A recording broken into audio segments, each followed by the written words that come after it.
Olá, e bem-vindo às Notas do Internute, um resumo da pesquisa do mês. Esse mês a gente está falando sobre analógico e digital, e eu venho aqui com a pergunta se digital é mais acessível. Agora, pra quem clicou nesse episódio aqui já pensando, como assim, cara, é óbvio que digital é mais acessível? Sim, tamo junto. Eu também acho que digital é mais acessível, é óbvio. Não tem nem muito o que questionar aqui no sim ou não, né? Mas é claro que eu vou querer aprofundar um pouquinho mais aqui, antes de começar o debate com o Peter daqui uns dias. Sim, digital é mais acessível, inclusive a gente pode falar de diferentes níveis de mais acessível, né? A gente pode pensar desde alguma coisa que quebra um galho, porque o digital é mais fácil, mesmo que não chegue nem perto da qualidade do analógico. A gente pode passar por alternativas que são quase tão boas quanto, ou às vezes nem quase tão boas quanto, mas que o custo-benefício é muito melhor, né, pra quem tá usando. Até chegar em opções que são realmente melhores do que a original. Eu, por exemplo, e aí claro que é questão de opinião e gosto, mas prefiro assistir um filme num streaming aqui no sofá na minha casa do que num cinema e assistir um analógico num telão.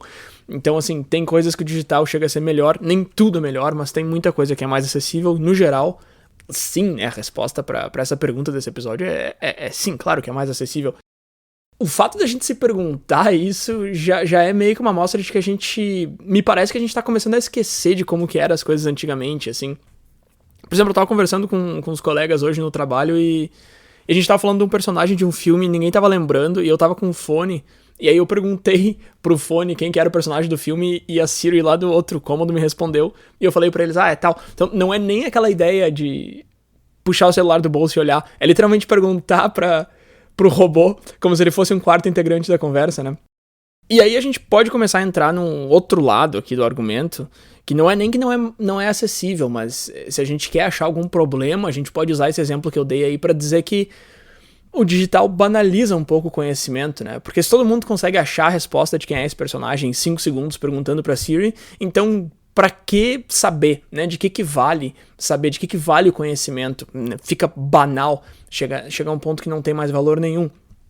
Eu não concordo com isso que eu tô falando. Eu tô só levantando um ponto aqui que eu não necessariamente concordo. Primeiro porque eu acho que vale sim ter o conhecimento, independente dele ser de fácil acesso ou não, ou pelo menos ele pode vir a calhar em algum momento.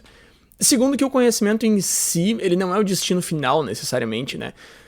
Por exemplo, assim, a Siri me falou quem que era o personagem do filme, mas não é por isso que eu deixaria de assistir o filme, não é por isso que eu deixaria de me interessar por esse personagem, né? E aí isso é uma coisa que eu quero trazer pra falar com o Peter, assim, com certeza, porque ter um acesso tão fácil, assim, a qualquer tipo de informação pode acabar, cria uma armadilha que pode acabar te tirando o prazer em aprender, assim, que é essa ideia de, já tá ali, pra que eu vou ir atrás? E línguas é um exemplo que me veio muito à cabeça, assim, quando eu tava pensando sobre isso, e a gente fez um episódio chamado Por que Falar Outros Idiomas, onde a gente falou justamente isso, assim. Antigamente, saber falar outros idiomas era uma vantagem enorme, e hoje em dia é uma vantagem pequena.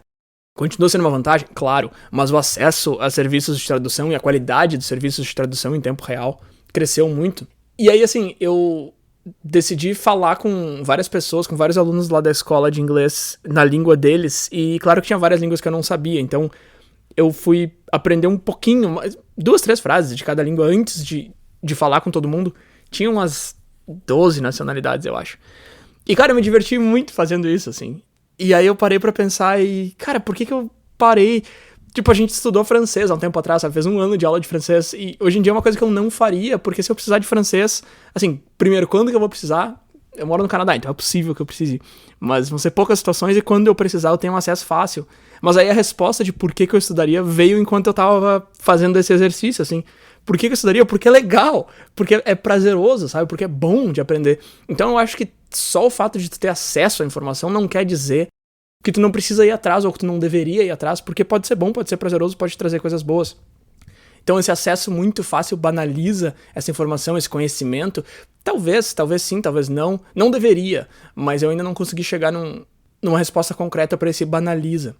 Uma outra questão interessante que vem junto com isso são essas inteligências artificiais que estão começando a criar arte, né, a criar texto e tal. E aí eu tava assistindo um documentário aqui e uma das perguntas que me chamou muita atenção foi por que eu vou pedir pra um robô fazer algo que me dá prazer? O que é tão importante que eu tenho pra fazer que eu preciso terceirizar uma coisa que eu gostaria de estar fazendo? O que eu vou fazer no lugar disso?